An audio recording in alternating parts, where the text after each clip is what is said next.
Have you ever had something so deeply personal happen to you that others around you couldn't fathom it, and the only person you could go to about it was God? Yes. We're going to see a story today that is exactly what happened. But again, you may carry a burden right now, and you want to try. I'll back up and say this from my point of view. There's times when I want to share some things with other people, and I can, but there's sometimes situations where nobody can. It's like you want to share with them and they care, but it's just, there's no one that can understand like God. And the story before us today is deeply personal. Deeply personal. If you're familiar with it, you'll see and you'll agree. Here's some words in this passage to let us know that it is deeply personal.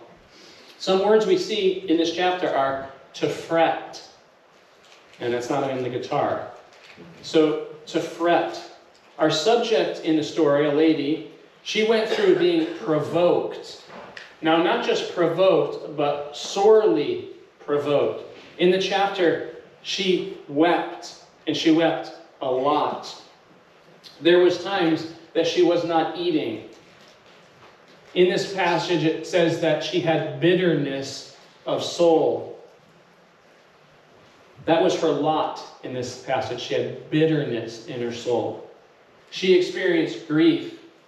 She experienced affliction. She felt forgotten. She sorrowed. She struggled with complaint. Yet, she knew where her help was found. You know, a lot of times when we're talking about prayer, we'll talk about it as we go, but a lot of times as a Christian, we're called upon to be strong in faith and to pray, and we're happy and we're joyful, but sometimes part of the Christian life is all of these words. And so as we think about prayer, I want us to remember that God can hear the deep cry of the soul, the bitterness. And you might say, well, it's not right for a Christian to be bitter. True, but guess what? It happens. And sometimes other people are doing it to us, and that's the case here. But in our passage, she knew where her help was found. In our series, we're speaking about priorities that'll keep our Christian life and soul free. There's a reason we have priorities. Priorities help us to function in life. And as Christians, we must have priorities. Priorities will give us freedom. Let's say you have no priorities. Say, I don't pay my bills. I just pay, they're going to have to wait. Let me tell you, buddy, they're going to have to wait. Well, guess what? That doesn't work that way. After a while, you're going to be a prisoner to your bad habits. In the Christian life, we must focus on priority. And let's say you don't care about priorities. That's fine. You have the freedom to do that, but you will not be all that you could be if you don't focus on priorities. So that's where we are. We're talking about priorities. Prayer, obviously, is the subject we are on now. But prayer is one of those liberties that must be exercised. If you're a Christian and you don't pray, you're missing something. You're missing so much. And when we see this story, you're going to see that there was anguish and bitterness and struggle. But we have something beautiful out of this. So I guess if I can make one point clear, God can hear your bitter cries and your complaint and your grief. He hears the deeply personal prayers. Amen. All right? So prayer is powerful. You know why? Because prayer is backed by God. You can have nobody like you. You can mess up. You can have a lot of problems. But if you know your God, you have power. And that's a great thing. No matter what your station in life, your situation in life, you can have power with God.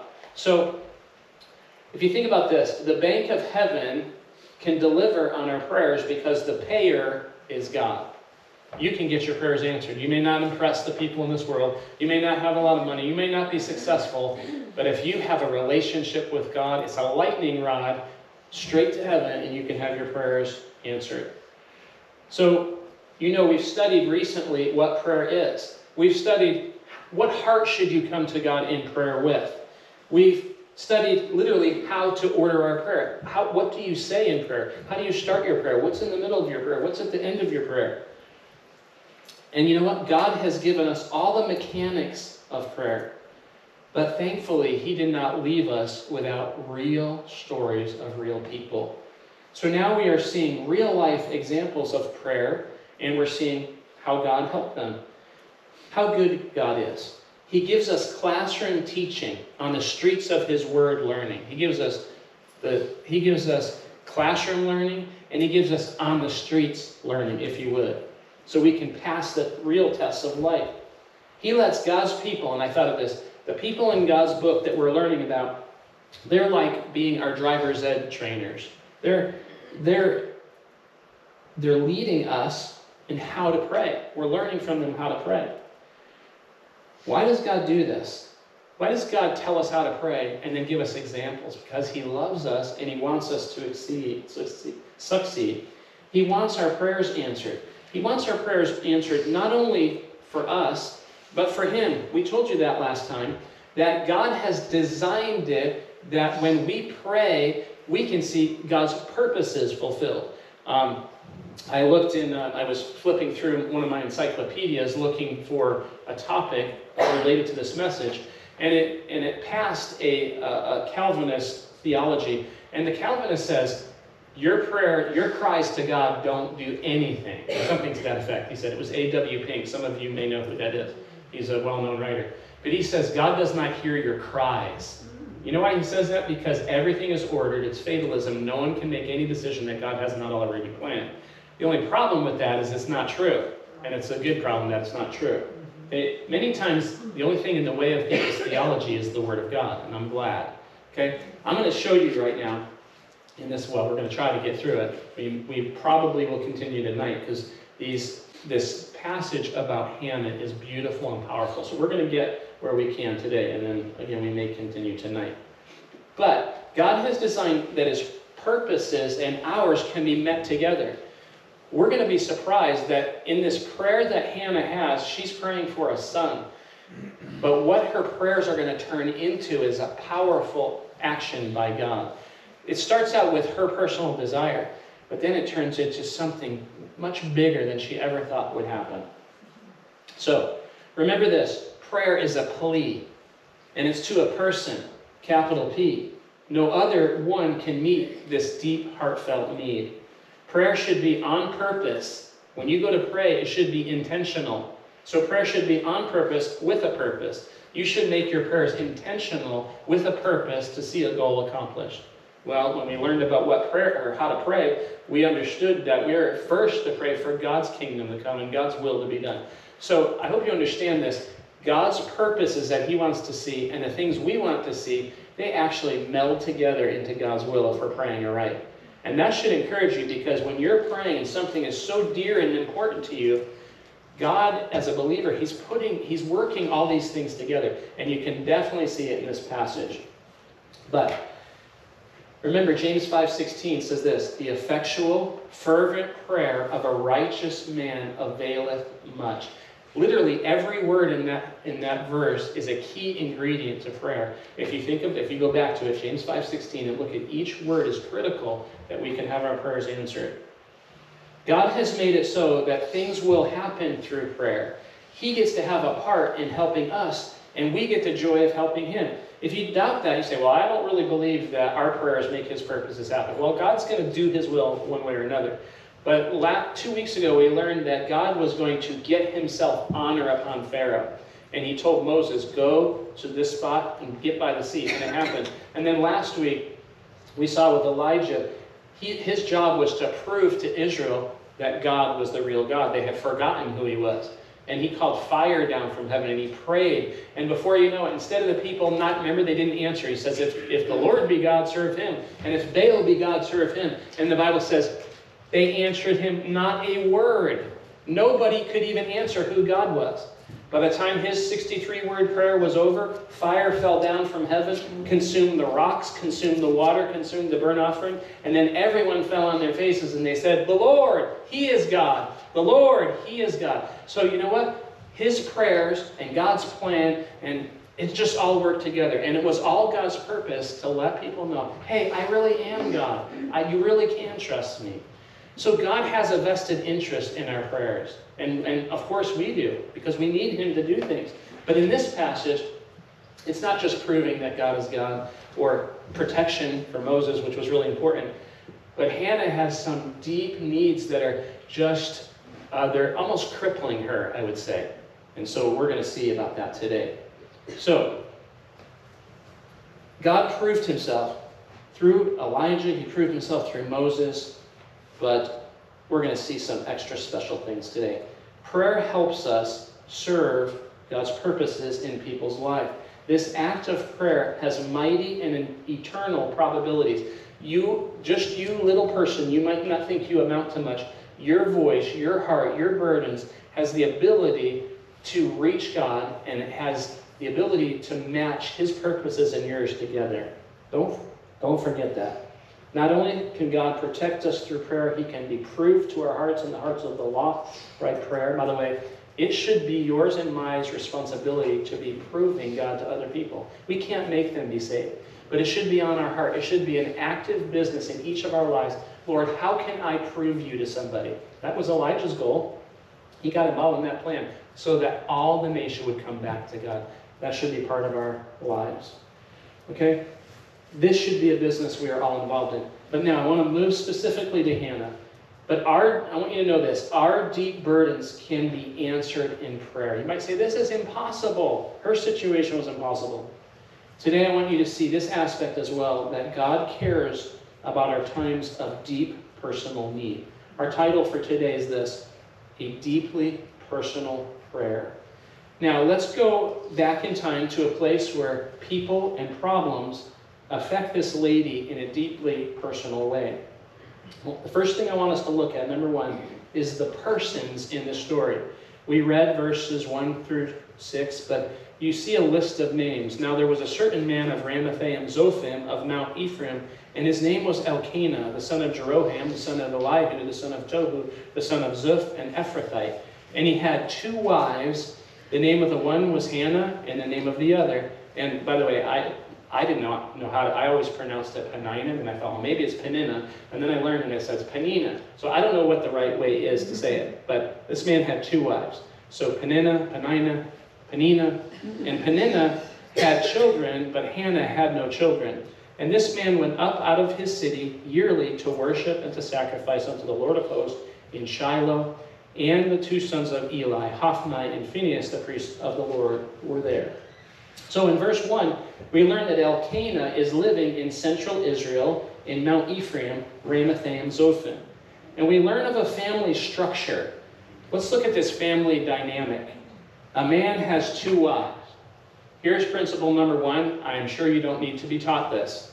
First principle, 2 wives leads to trouble. Amen. 2 wives leads to trouble. Now, why? It's just not God's plan. Now, the wives kind of get the hard knock here, 2 wives, but I don't think women ever really want, I don't know of any women that wants 2 husbands, okay? Somehow men have that, it's crazy, but, so it's not against women, but it's just not God's plan. You put 2 leaders in a home, you put 2 women with a husband, and 2, however it goes, it's not going to work well. But you know what? Stuff happens in life. So we just have to understand, in that particular family dynamic, there's going to be trouble. One of the wives was Hannah, and her name means favor and grace. And then the other wife was Peninnah, right? Hannah means grace or favor. Watch this. Peninnah means pearl, precious stone. And you know what? If you look up names in the Bible, it almost never fails to give you an extra gem of truth, and I think we'll have one today. Now, one wife had kids, the other did not. Can you see problems here? And then we see a place mentioned, Shiloh. Shiloh was the place they would come to worship. It was the home to the tabernacle and the Ark of the Covenant before the temple was built in Jerusalem. And I wonder why they're telling the story, and they put this aside in verse 3. And the 2 sons of Eli, Hophni and Phinehas, the priests of the Lord, were there. And it really doesn't have anything to do with the story, and I wondered, why does God put that in there? But I thought of this. Do you know that God proves himself? He puts a stamp of authority on the timing of this. So you could say, oh, this happened when Eli was king. And God proves himself over and over. There's people who say, oh, the Bible's not true. How far back can you go in your genealogy? I can go to maybe one of my great-grandfathers, maybe. In the book of Luke, you can take Mary all the way back to Adam. For all the people that say, oh, it's a bunch of garbage, God knows how to prove himself. And he gives us the place, he gives us the people, and he gives us the timing. This happened in the time of Eli, Hophni, and Phinehas. By the way, I've told you this before, but there's some scholars or some archaeologists or different people, and they say, oh, David and Solomon never existed. Well, they're finding artifacts that prove that they existed. So God is going to prove himself. So maybe he puts that little note in there to let us know exactly the timing of this, when this happened. So it was that time of Eli, Hophni, and Phinehas. So Eli was the high priest. His sons were the leaders spiritually. So this man goes up to worship with this family. Can you, on the second, I want to tell you about the family. But an encouragement to us as believers, as I was reading this, if you know the story of Eli, Hophni, and Phinehas, both of those sons die. Eli dies. He falls off the back of his chair, breaks his neck. The ark is stolen from Israel, and it's a dark time. The ark goes into the land of the Philistines. The Philistines die. Did they die? They were diseased. Then the men of Beth Shemesh, they took the top off, and a bunch of them died. This is in a really bad time. This is like, I don't know how we could compare the ark, but we can't really. I was going to say the Declaration of Independence, but it's not even close, because this was how God met with them right there in that ark. But they lost that, right? But right in the midst of trouble, we have a beautiful story how God is answering. You may live in a world that's messed up. You may live in a family that's messed up. You may live with people or around people that are evil. But right in the midst of that evil, God can work especially in your life to grow your faith, to answer your prayers. So no matter what is going on around you, you can walk with God. Okay? And we'll see that too here in this verse. So, in the midst of this tragic time in Israel's history, God beautifully worked in a wonderful lady's life and mightily worked through her son's life for his country. In the midst of the darkness for their country, right through this woman and her turmoil, he made a man that would pull them out of that mess. Amazing. So, in the midst of bad, God is not halted. God is not hogtied. Remember how in the old days they'd hogtie you, right? God is not hogtied because the situation is bad. 2 Chronicles 16 verse 9 says that God is able to show himself strong in the behalf of them whose heart is perfect toward him.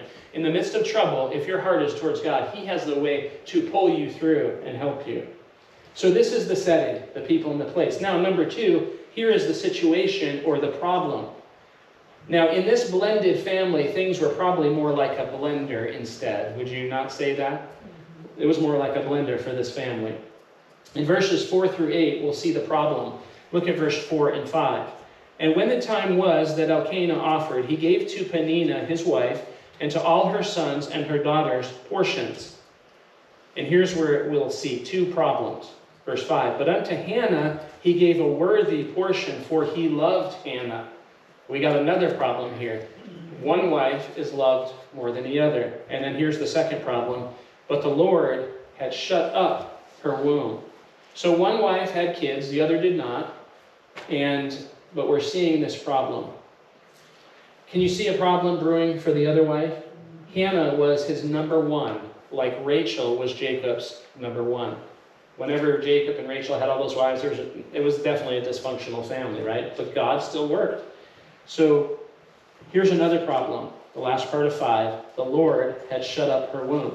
So more love, tender love, is given to Hannah, but the other has been blessed with children. Here's where the problem comes into full view. Look at verses 6 and 7. And her adversary also provoked her sore to make her fret, because the Lord had shut up her womb. And as he did so year by year, when she went up to the house of the Lord, so she provoked her. Therefore she wept and did not eat.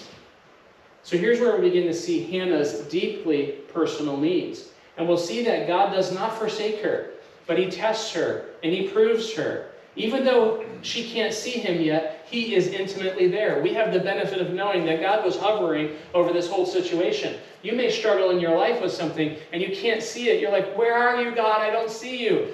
But you're going to find out that God was intimately involved in your life. And it's going to be a beautiful day when we find out all the ways that God worked, even in your trouble. The Lord had shut up her womb.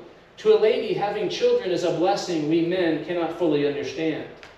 But back then, it was her great honor to bear children for her man. That's definitely not politically correct, but who cares? All right? But as I think about this, my wife actually, I was talking to Jane about this yesterday, my wife actually carried our children.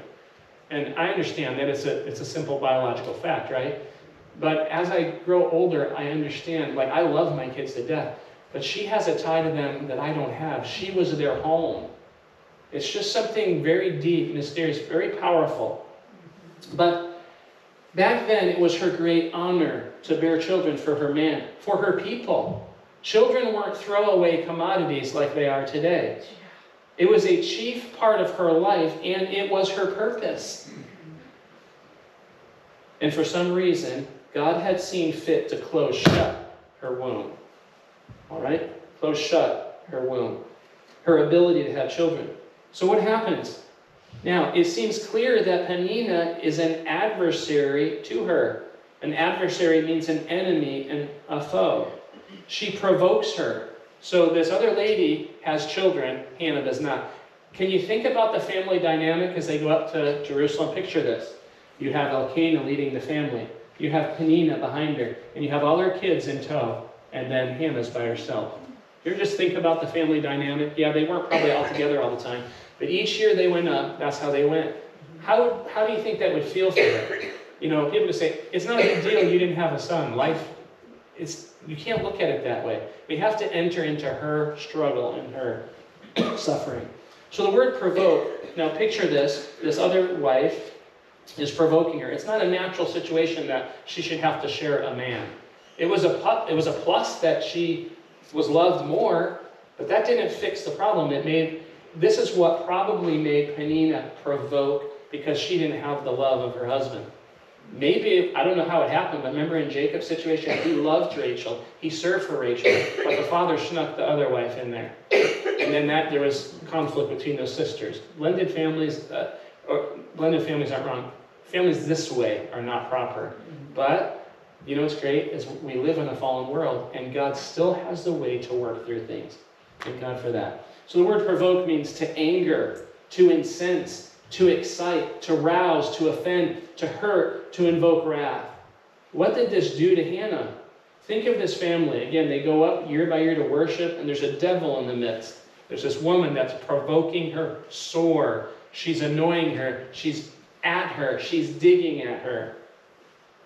Can you imagine? It's bad enough sometimes, but can you imagine in a marriage with another party and they're after you? It's a messed up situation.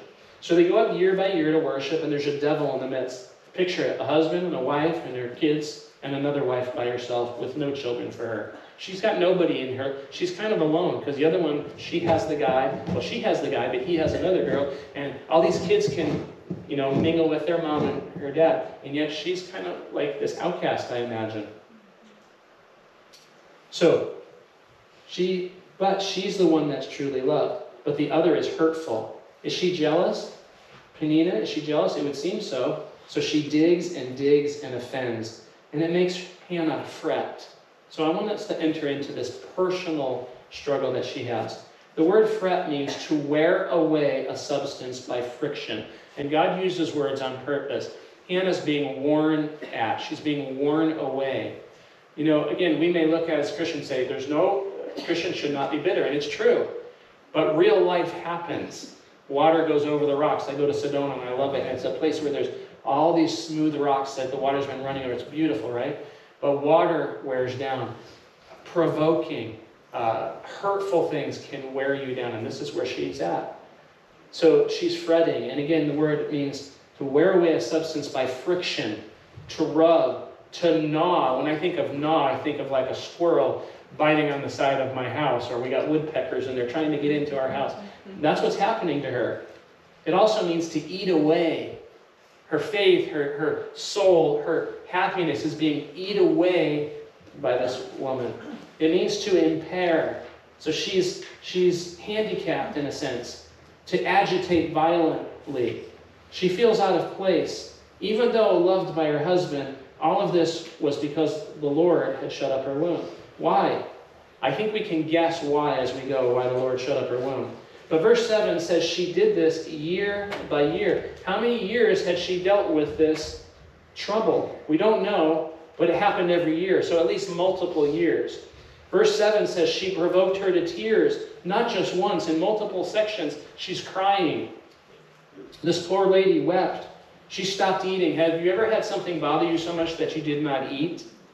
So again, let's not look at her situation lightly. You might say, in today's day, it doesn't mean a whole lot. Some will never have kids and they don't care to have kids. It was a totally different culture. And she had a mother's heart. She wanted her life to be intertwined with a child, and she was not allowed that. And on top of that, she had someone provoking her and instigating her. So she wept, she stopped eating. Look at verse 8. Then said, now, is not, no offense against this guy. He served God, he worshiped God, but he didn't give her what she needed in this instance at least. I'm not criticizing him, he was a good man, I'm sure.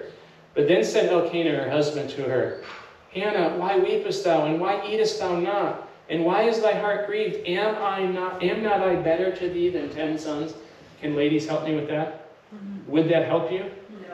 No. And he did love her. She knew he loved her. But you know what he wasn't doing? He wasn't entering into that situation. I think he was trying, but he was not on the wavelength he should have been with her. And guys, that's what we should be to our wives. And I fail at that too. But you know, we don't have to fail at that. And I'm not saying he was a failure. I'm just saying God opens up the hurt. He opens up the conversation that she had with him. Why is thy heart grieved? Am not I better to thee than 10 sons? But he didn't understand she needed that God could create in her. So her husband, who loved her, could not understand what this meant to her. She is weeping and grieving, and he tried to help her, but he obviously tried to be there for her, but he did not enter into her suffering. She had no one to go to but God. Only God could meet this need. Now, why did God allow this?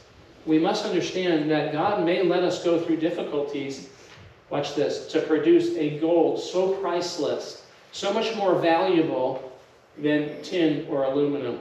And I'm so glad I looked up the names, what their names mean.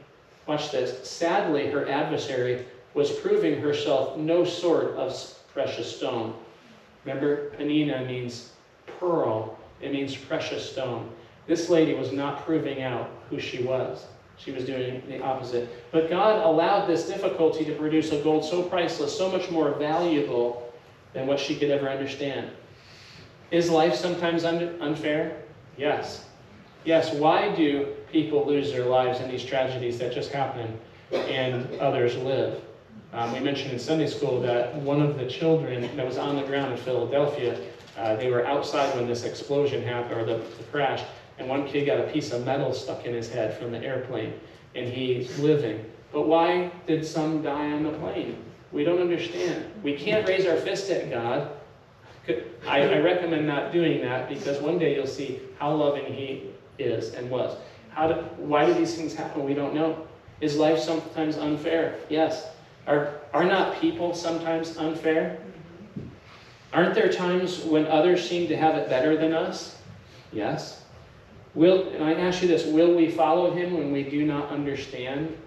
See, even though she was in bitterness of soul, she did not turn back from God. She went right to him with her bitterness, right to him with her grief, right to him with her complaint. So, will we follow him when we do not understand? Can God trust us with silence? Can he trust you with silence? She had to pray a lot for this. God is with us, you know that, when people are mean, when we can't find God. God is with us. Someone said, and some of you will recognize this, it might be part of a song, when we can't trace his heart, when we can't trace his hand, trust his heart. There's times when we don't know what God is doing. Why is he allowing this? But we can trust his heart. And you know what? We're going to see, she was bitter, and again, she shouldn't have been, but it's life. And God didn't rebuke her for this. God helped her through this. Okay? So, David said this. This was our memory verse last time, part of it. I want you to know this. God loves you, and if you are his, he is there, and he will show himself soon to you. Like David said, wait on the Lord. Be of good courage, and he shall strengthen thine heart. So this is her trouble, her problem. But now number 3, we see her prayer. We see her prayer. And I ask you, will we go to the Lord when even those closest to us don't understand or cannot possibly provide the answer to our need? Obviously, we can't meet the needs that God supplies. But are we as believers walking through the grief with our loved ones?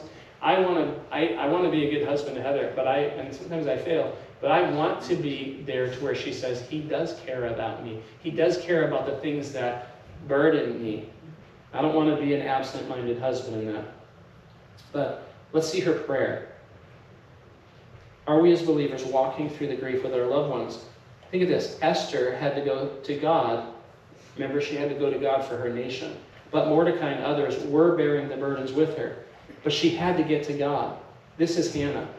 So the Lord had closed her womb.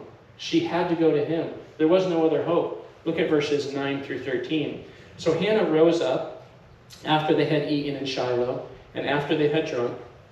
Now Eli the priest sat upon a seat by a post of the temple of the Lord.